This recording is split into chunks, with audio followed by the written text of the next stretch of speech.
So today on Idiots Go Running, we have Nick. Say hello, Nick. Hello, Nick. We've got Matt. Say hello, Matt. Hello, Matt. And we've got Andrew, who turned up late. Say hello, Andrew. Hello, Andrew. It's the Running Christmas special. Colin, Andrew, Matt, and Nick. It's the Running Christmas special. So, what do you think about Andrew's jingle? We'll start with Nick. Well, to be honest, it was good, but I'm probably going to have to wait for the AI generated closing song before I get really excited. I think that's where the action's going to be. And Matt, you always love it. You always love it. What do you think? I mean, look, let's be honest. This show has set a very high bar as far as jingles are concerned, right? So it's kind of hard not to have high expectations coming into this. And I mean, Andrew always delivers. That's all I'll say. Appreciate that, folks. And for the people that listen, there's been no jingle recorded yet, so you guys are just winging it. So hopefully it turns out good.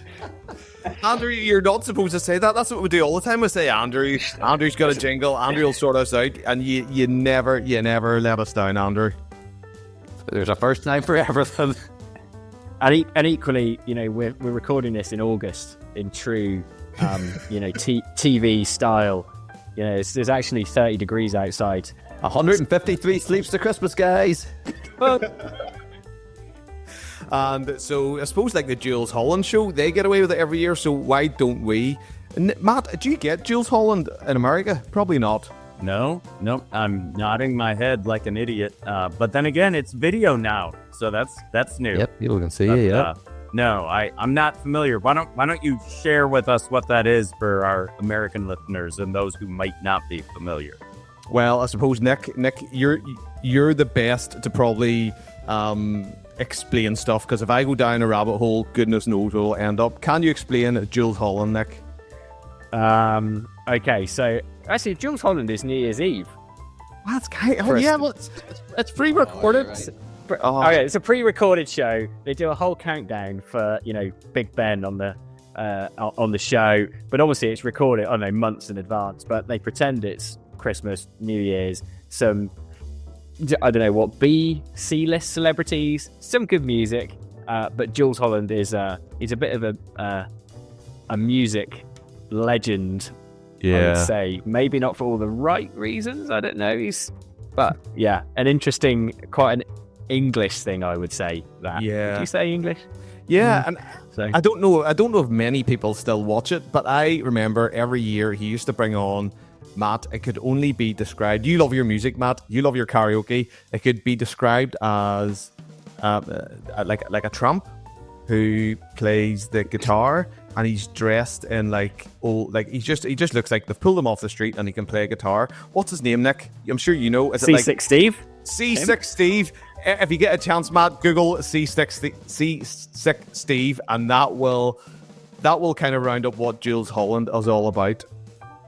Do you know what? I've never watched Jules Holland, so this is more informative for me as it is for you, Matt, if I'm being completely honest. And we should say, Colin, Matt, Nick, this is so exciting because you've heard us four on the podcast, but this is the first time we've all been together. Well, say together. We've all been in the same place. Well, I say same place. You know what I mean? We've all been here at the same time, speaking to each other. Where are you, Matt? What's the time? The time here is 8:46 a.m. So it is morning here for me. So we are not all in the same time zone, but we're at least in the same live conversation. So we have our Idiots Go Running WhatsApp group chat where we're all present, right? But this is actually the first time I'm getting to talk live with Nick present. So this is a real treat. I'm looking for a live tip at some point in here. Oh, yeah. It's even that much more valuable when you get it real time. So it's going to be a treat. Well, what's the next race goal, Matt? I don't really have one at the moment, so maybe that's what the tip should be about. Not about setting goals. It's intentional, actually. I am scaling back, but trying to maintain at minimum, I'll say like a 20-mile base.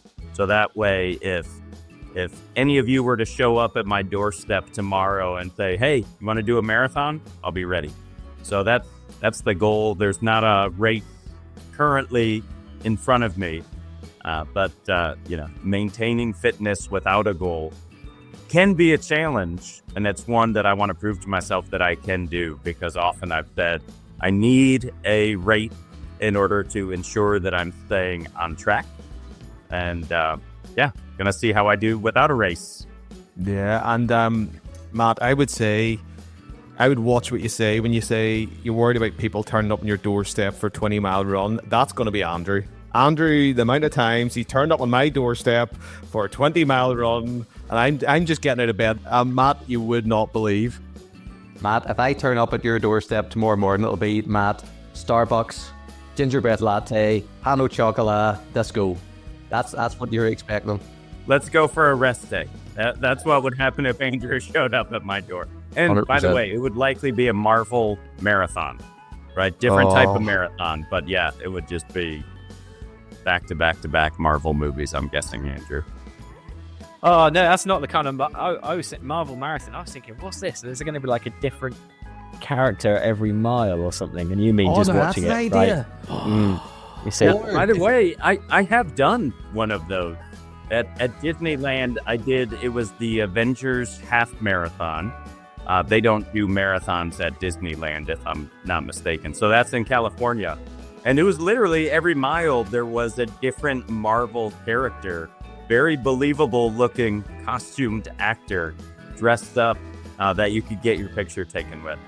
So I, of course, went as Captain America. No surprise there. And saw Captain America. Didn't stop though, because I was actually stupidly trying to set a PR, which you should never do at a Disney rate, where you can stop and get pictures taken with characters, because that's what it's about. It's That's the what you wanna do. experience. You don't go to set a PR at one of those. You see, when I heard about a Marvel marathon, the first thing that came to my head, and I think this would be brilliant for all of us, not you, Colin, because you don't like Marvel, but imagine a race where you have your phone. Where's my phone? I don't know. You have your phone, right? And obviously YouTube's going to come into this. So you put the first Marvel film, which is Iron Man 1, and you run to it. So the trailer, you watch every Marvel trailer. How long do you think that would take you to do? Or how long would you get by watching every Marvel trailer? So a trailer's about 2.5 minutes. And how many Marvel films are there? 2.5 million. I wish, Colin. I wish. Play all the Marvel movies back to back and keep running, so it would be an ultra. Oh, And you just have to see how far you can get from minute 1 to the end. No, that would be an ultra. That would be Big Colin, that would screens. be a great ultra. Lapped course, big screens. Oh no, selfie stick. You run with a selfie stick, just watching it on your phone, Nick. Surely. That'd be I amazing. feel like that might be a struggle to get past health and safety. No, I was thinking more battery life. You'd have to switch your phone every so often, like. And But think what of a the race. Wi-Fi. The What a whole race. the whole of the area with Wi-Fi would just go down once the race starts, Andrew, because everyone's just sucking in the Wi-Fi. Unless you did it on a treadmill, but it wouldn't be as fun then. You know? Actually, it would be pretty miserable. Somebody's probably done that. They've watched every Marvel film back to back whilst running on a treadmill. Do you think so? Or they've done it with some other film. Maybe it'd be like Harry Potter or something. Something that's maybe a bit more, there's not quite 3 or 4 days. I'm going to go. How many Marvel films have there been? I'm going to okay. guess 24. I think it's about 20, I'm going to say. at I don't this reckon point. it's that many. It's more like 80. I don't know. Like, are you counting the Hulk movies? We're waiting with Before bated breath Iron Man. here. I don't know. I've just literally Googled how many Marvel movies are there. So the answer is 34. And that's not including the TV shows. If we get into the TV No, shows. but that's got to be including old Marvel movies. So it's more like a Barclay marathon time. Yeah. Yeah. That would be, there'd be no finishers in that. That would be as epic as the Barclay Marathon. And every part you have to bring back a piece of clothing or a Marvel memorabilia or something. Bit like Barclays, where you just rip a page off. You rip a page of the comic book.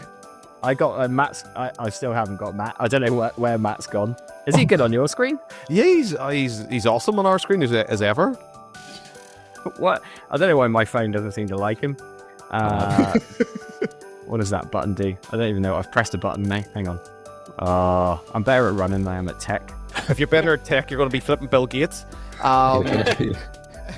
Sorry, because this did happen to Dean Carnazes, so you're in good good company. Actually, I got to tell you guys, I have a question. I'm curious. I bet the whole audience is curious too. So we decided to do this for Christmas, and I'm curious to know if each of you has a favorite Christmas tradition that you do. I'll tell you what mine is, but the trouble is, it's a bit too predictable, really. Going out for a Christmas run. Got it, Nick. See? Right? So, the deal is that we open Christmas presents with the kids in our house, and then we go to Julie's parents' house. But I have to get a run in somewhere, so I'm quite happy to forgo my normal morning run, obviously, because, presents need to be opened. But I run to her parents' house and I go over Cave Hill because they live on the other side of it. So now that doesn't mean anything to you, Matt, but it's about 1,000-foot hill that overlooks Belfast. It's quite an iconic sort of part of our landscape. So my Christmas tradition is get all the presents open. We have like a Christmas brunch. Do you have brunch in America? Is that a thing? Oh, I am the king of brunch. So, yeah. Right. So I'll see brunch. you tomorrow morning, The Matt, king of for brunch. brunch with him. So brunch, and then over Cave Hill, get my head showered, as you would say, and then it's into the chaos on the other side of the hill. But I just feel like that has become a thing that I would definitely miss if I didn't do. That's a bit predictable for a running podcast, isn't it? So Not our running surely podcast, somebody else. Nick, not really. Well, maybe it's controversial for this podcast to talk about running. Maybe that's more of it. But yeah, anyone else? Andrew, I'm still thinking. You jump in. I'm still thinking. I can't figure out what mine is. So I suppose every year I go to, with me and Colin, our families go to mum and dad's on maybe Christmas Day, and then the other year it'll be Boxing Day, and then I go to my wife's mum and dad's Christmas Day or Boxing Day. But when I go to my wife's mum and dad's, I make a quiz. So it's Jenna and her dad against her brother and sister-in-law, and it's quite fun. I put a bit of effort into it, and it's a bit of crack and a bit of banter. So for years and years, it's been Jenna and her dad against her brother and sister-in-law. So it's quite fun, I suppose. That's a bit of a Christmas tradition that I've been doing. So, and most years, the quiz is only made in the last few days leading up to Christmas. This year's a perfect example. I have not started the quiz.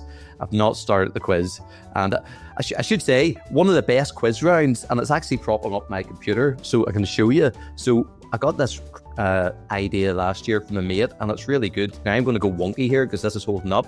So I've got this here is a Christmas jigsaw puzzle. So one of the quiz rounds is they're both two identical boxes. The other one's propping up the computer.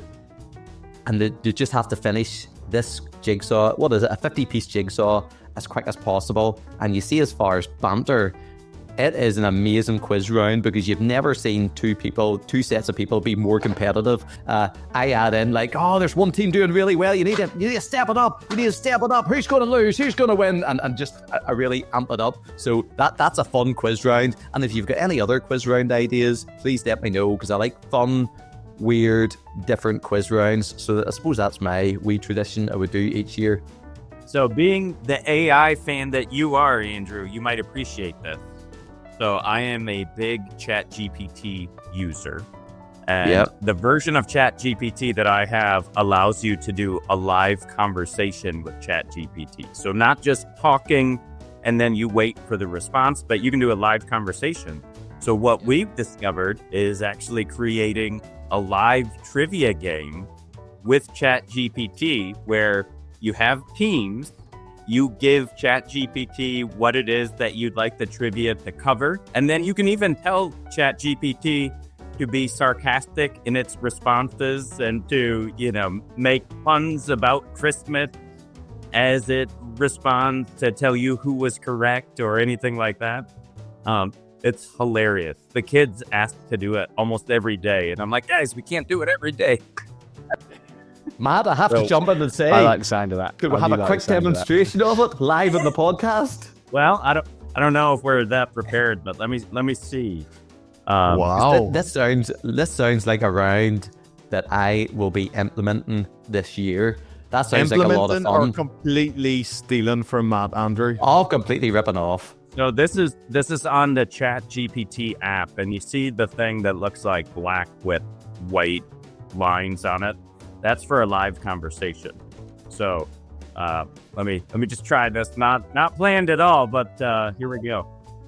Okay, so we are on the Idiots Go Running podcast. You've got Matt, Andrew, Colin, and Nick, and I'd like you to give us a brief Christmas trivia quiz. And I also want you to respond with the correct answer or grade our responses individually with a bit of sarcasm and Christmas puns. Here's the first question. What Christmas beverage is also known as milk punch? Take your time and let me know your answer. Eggnog. Colin says eggnog. Nick, what's your answer? Well, it's going to have to be eggnog, isn't it? Because I can't think of anything else milk-based that you drink at Christmas other than tea. Okay. That's not milk-based. Andrew, do you have a different answer? I had the same answer, but just for banter, a gingerbread latte. A gingerbread latte. And then I will go with a pumpkin spice latte. Go ahead and grade our answers. All right, let's see how you all did. Matt and Nick, you both nailed it with eggnog. Classic choice. Andrew, a gingerbread latte sounds delicious, but not quite the traditional milk punch. And Colin, pumpkin spice latte is more of an autumn favorite.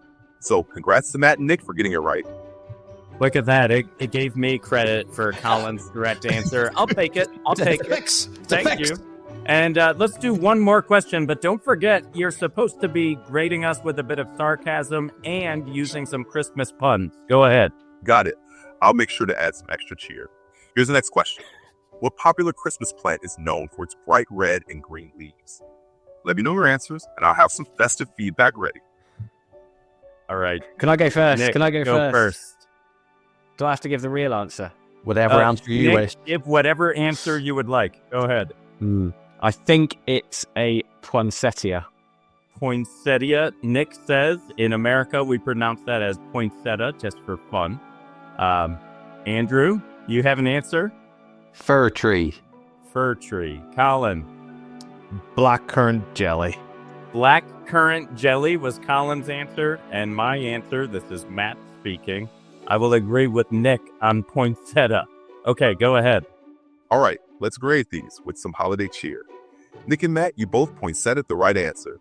Andrew, a fir tree is definitely a Christmas staple, but not quite the plant we were looking for. Colin, blackcurrant jelly sounds delicious, but maybe save that one for dessert.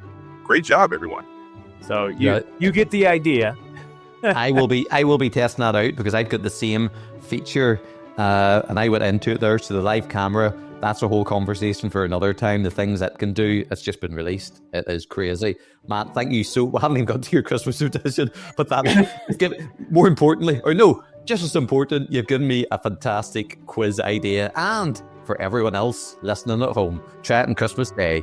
Not only that, but Andrew, you said you still haven't started preparing it yet. You don't need any prep. You can just show up. You're ready. Colin, what about your favorite tradition? Is it that period of time between seeing Andrew in the morning and then seeing him in the afternoon? What is, like, I don't really have a Christmas tradition. I suppose it's just getting up and open up presents with the kids. But let's rewind back in time. We used to have the best Christmas tradition, and then kids came. Andrew knows where this is going. And I'll just say the champion. I currently own as many stars in this game. Myself and Andrew, we used to have a Pro Evolution competition, and it got quite heated some years.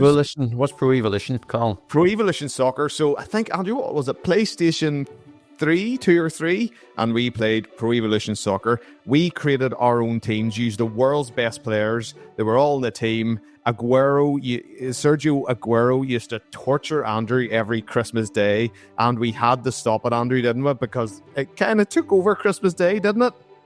Oh yeah, well when we got married and then the kids came, it was like we had to play. Is it best out of? I think it was best out of 3. I think it was best out of 1, and then it went best out of 3. Then it went best out of 5, and then it kept going, and then we kept making the match just longer and longer. So it used to be like 2 minutes a half, then 10 minutes a half, or 20 minutes a half, or something daft, and it started to take over. Yeah.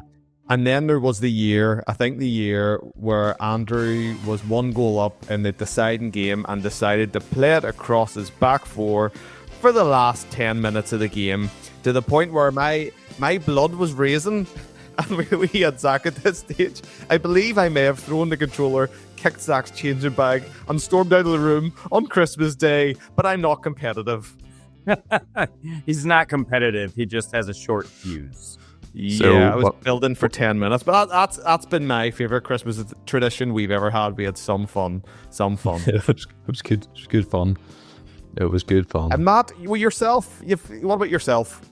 So we've recently started, within the last year or two, a new family tradition, and it is shocking, I'm sure, to everyone on this call: Christmas karaoke. So everyone takes turns picking a song, and we've got a microphone, and they can choose a fun or a serious or silly Christmas song. And yeah, we do that for 1.5 hours, 2 hours with the family. We just take turns, each person doing one song at a time. And what's your Christmas tune? What's your go-to tune? It's All I Want for Christmas, I'm thinking, Matt. What is it? It's whatever strikes me in the moment. I've got range, so I don't have to say this is the only song I can sing. This is my song. No, I'm gonna claim the entire Christmas catalog and just say whatever I'm feeling in the moment is what I'm gonna sing. I feel like there's only one song that Andrew could choose. Oh, what's that? Jingle Bells. I get it. It took a second, but I'm there. That was actually well done, Nick. Jingle bells. Yeah, what do we have to spell it out for him, Nick? Well, it looks as if you have to spell it out for Colin too, and me. Jingle bells. I get it. You get it? No, I don't. Jingle. Oh my God. God. Oh. Okay, so the new guys who didn't start this podcast or anything clearly understand. I get it. Please explain. No, I'd like you to explain it to me the same way you had to explain Rick rolling to me in order for me to know that you truly understood it. Cole, I get it. Jingle bells, jingles. You're a genius, Nick. It's just long enough for us to feel stupid, but short enough for us to feel smart. That's genius. I was thinking, it's a good song and I like singing it, but my favourite. Wow. No. And Nick, that's brilliant. Now, in all fairness, I was not even expecting that, so there was a little bit of a delay on my end in processing that. But I caught it pretty quickly, Nick. I mean, at least I'm less of an idiot than the original 2 idiots. Here, and I got it before Colin and had to explain it to him. So, I'll take that. Oh, Colin, wise up. How did you not get that? it's just, I don't know. Jingle bells. But Nick, we will have to, and I'm sure Andrew has this, myself and Andrew actually have our own co-written Christmas song, Christmas Time in Space. Right. This is actually with the dance. Andrew has a dance. There is a dance. So many years ago, this is even before kids, Colin, this is even before we were married, so you're talking 15 years plus. Not you and me, married to different people. Yes, yeah. That makes more sense. We had some of ourselves and a few friends got together and we wrote and performed a Christmas song called Christmas Time in Space. Do you think that should be the outro song, Colin? Won't be AI generated then. It's a good song. Like, some of the lyrics are top notch. It's a full 3-minute song or something like that. Yeah. So I think maybe we might need to do that instead of the AI generated song. Has it even got a wrap in it, Andrew? It does have a wrap. It is everything. It is everything. Well, is there a way the dance can be included if you're going to put this in the podcast? Because, I mean, that's Really what we're just all dying contains to see. it's this. Jazz can. It's really jazz hands, and then you can't see it, but like I'm You kicking kicking my your foot feet. one way and the other, and it's not so much of a dance. It's like Yeah, Well, you know right. you know that thing you can do elf yourself, right? You know, when Yes, you put your, yes. like surely you need to have 4 elves get dancing to the outro on this, as in a picture of all of our faces. I could take one from the Instagram because the Instagram sounds so old. I think take it from Instagram because that's what I've done previously to people, Andrew, and then used AI to upscale it, and then it'll be perfect. So we'll look into elf yourself stuff. elf. Oh, that'll be good, and that'll be the song at the end. Then Yeah, I'd like to know Nick's tip for me specifically. I don't have a rate that I'm registered for currently. So what is your tip for me to stay focused on my training and maintain a high cardio base? Okay, so actually, I think this is probably a perfect opportunity to do some strength training. If you haven't got a race to build up to, and you want to improve your running in the future, if you use a sort of a 6 to 8 week block of time for specific strength training, and then add in some easy cardio stuff on top, whether that be running or cycling, but just to try and keep that cardiovascular base. But it gives you, when you're not building for a race, I think it is actually a useful time to work on those other aspects, which you probably, if you're like most runners, neglect. Although I do see you in the gym quite a lot, Matt. But I think you can afford to tire your legs out a lot in the gym when you're not worried about a race. So that would be my tip for winter training without a specific goal. Get in the gym or do it at home. I do all my strength and conditioning at home, and just work on those weaknesses. Things like your calf muscles, your hamstrings, quad strength, stability, all those things that you probably don't want to be hammering too hard when you're actually prepping for a race. How's that? what would be your top 3 strength training exercises for that? Oh, Not each, but like 3. Like what would be just 3 things. Yeah, Okay. Number you can one. have more if you want. Just don't want to give you a full list. Well, then we'll do 3. We'll do 3. I would say the glute bridge, of which there are various types, but the glute bridge is a pretty good one. So that's working really the back of your legs, I suppose. The reverse lunge, Yep. and then the step up. Okay, you didn't say Bulgarian squats, so we're good. No, That's my no, least favorite. or like single leg RDLs or something. Yeah, yeah. That's far too challenging, probably. And reverse squats better than normal squats then? Reverse lunge. Lunge, sorry. Yeah, I don't know. I find them a bit easier to control. So I think, if you're going to look for something that anyone can do, and you can do those in your house quite easily, and you can elevate the difficulty level with as much weight or as many reps as you like. So just, getting that one movement pattern embedded is useful, and then you can increase the difficulty of that exercise as you almost ad infinitum.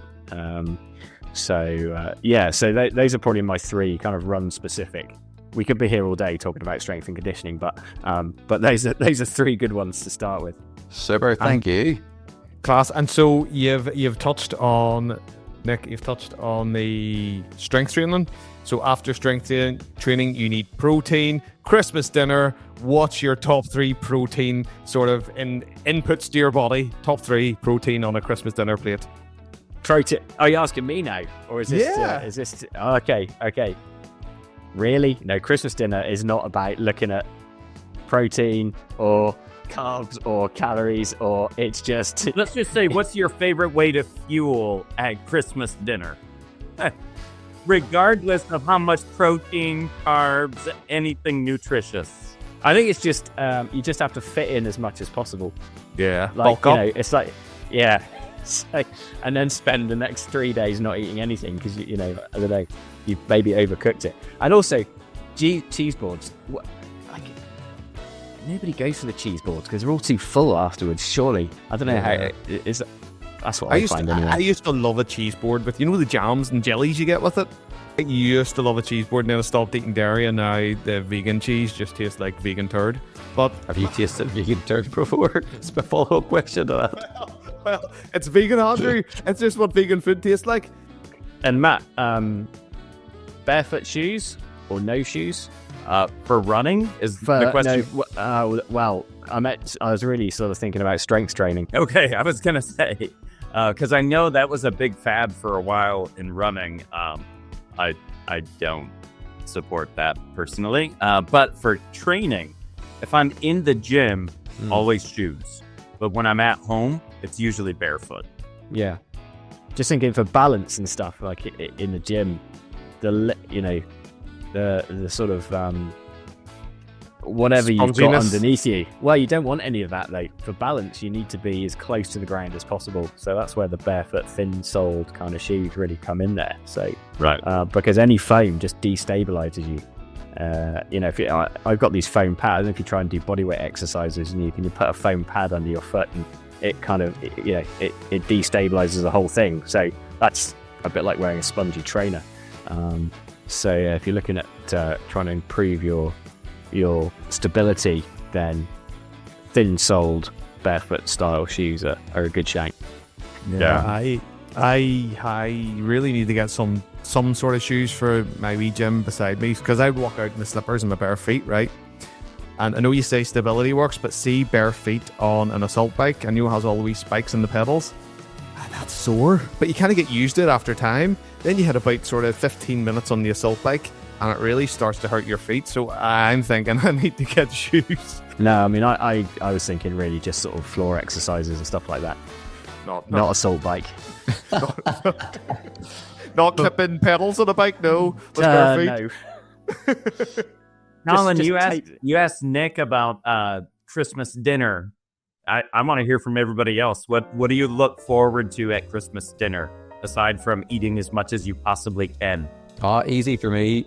Mum's stuffing. Mum makes the best stuffing in the world, and I could just have a plate of my mum's stuffing, and that would be me. What does laughing. she put in it? I'm curious. I don't know. So am I, Matt. So am I. I actually asked you the other day because I need the recipe, but It's unicorn meat, Matt. It's unicorn meat. It's I that think it good. is, John. I think it is unicorn meat mixed with unicorn milk, mixed with unicorn tears, I believe. Yeah, and that's vegan, right? Unicorn meat is So vegan. it's a vegan. It is. It's a It vegan unicorn. So Okay. that's. It's an organic unicorn as well. I love it all, but when it comes to the stuffing, that's Yeah, because this is the way it works in our house. So I'm going to throw my wife under the bus. She has to get over to my mum and dad's after Christmas, and she has to get some sort of stuffing. And she always comes home with like the smallest wee tin foil wrapper stuffing, because that's all that's left. And my mum's put it aside. It's like people just flock to the family it's just lucky to get that, Colin. Just lucky to get that. Because Stephen and Andrew come and mop it all up and take it all away, and then poor Rachel's just left with whatever's left, And I think Mum's made extra stuffing in the past, and it just disappears, Andrew, doesn't it? It does. What about It is yourself, Nick? special stuffing. Food-wise, I think pigs in blankets. It's hard to beat. Oh. Pigs in blankets. Yeah, you don't really eat those at any other time. So I don't know why not. Why would you not wrap a pig in another pig? But probably Well, not it for you, works. Colin. That's not very vegan. Maybe it are. I don't know. It's quite sinister, wrapping a pig in a pig. Imagine pigs. Or wrapping a pig in itself. I mean, Yeah. So I want to clarify this, because what we in our household call pigs in a blanket, it's a small little smoky sausage or hot dog, but it's wrapped in a crescent roll. And it sounds to me, Nick, like you're talking about wrapped in bacon. yeah, You're correct. it's a sausage wrapped in bacon. So, Matt, you have it wrapped in what? A roll? In a crescent roll. Yeah. So it's got some breading around the sausage. We're gonna. I don't know what a crescent roll is. Yeah, What's I don't know that either. Think of it as well. like a croissant. Yeah. Okay, something similar to a croissant, but smaller. Like you Okay. cut some of the dough out, and then you bake the sausage with the dough wrapped around it. I'll send you a picture because we make it like once a week. It's like a pastry. It's like a sausage and pastry. Is this like a Yeah. sausage roll? Yeah, it sounds like a sausage roll. Yeah. Yeah. I guess that's pretty similar. But it's a solid sausage, not the oil minced sausage. It's a solid sausage in a thing. I think Marks and Spencer's have done it over here, where you buy the wee pastry and all your sausages in it. I think, and I'm the vegan, and I even know what that is. Yeah, but now I'm thinking we need to add bacon to ours here. So we'll still keep the round roll. that roll, and that's Oh yes. Yeah. Oh yeah. We'll do it soon, and I'll send you a picture. oh do. And what about yourself, Matt? What do you look forward to in your plate? I'm a big protein fan actually. So ham is a big thing for me, and then also we usually do like Polish kielbasa. So that's another, like, it's very common within our family. We have a lot of Polish influence, so that's a minced sausage, but then it's usually cut into small pieces, and it's got great spice to it. So those would be my two favorite things: ham and Polish sausage. I feel like there's a lot of pigs getting used in this. And none were actually farmed in this podcast episode, but several will be in preparation for my Christmas dinner. We'll wrap up the whole thing anyway. Nick, Matt, Colin, Andrew, third person. Thank you. It's been great. It's been absolutely fantastic to see you all and to chat. And we must do this again. Yeah. And look, Merry Christmas, guys. Have fun with your friends and your family. There's a certain member of my family which I hopefully will not see over Christmas, but we'll leave it there. Can't be me because you're seeing me. Merry Christmas and Merry Christmas to everyone listening. Thank you, guys.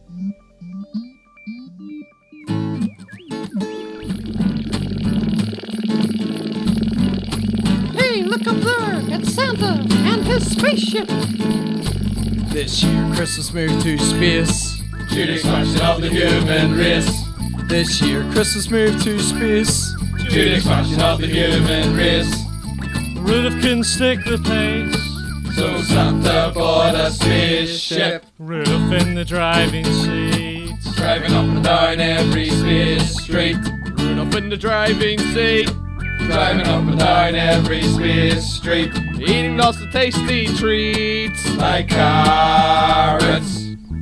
Christmas time in space. We're the same old race. Look at our happy face. It's Christmas time in space. Merry Christmas to everyone, whether you're on space or on Earth.